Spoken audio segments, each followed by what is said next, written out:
So ngayon guys, ito yung makikita natin ngayon sa unahan, no? Yung provincial capital na ating probinsya ng Capiz after ng Capiz-Land 2024. So ito na nga dahil sa katunayan, siyempre walang bihira ng tao dyan, kunti lang tao dahil Sabado at wala namang pasok.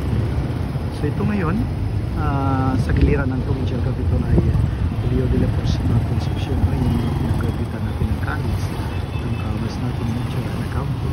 Ito nga, nagharap tayo sa plaza sa Mary Immaculate Concepcion Cathedral Church dito sa Roa City, Capiz ng Roa City Plaza. So ito yung monument at ito na nga, nakatutok tayo sa tulay ng Ubay papunta ng Roa City. Yun, ito po. So ito naman, ang area na ito ay kung saan pwede makabili ng mga bulaklak, no? Kung saan man kung anong klaseng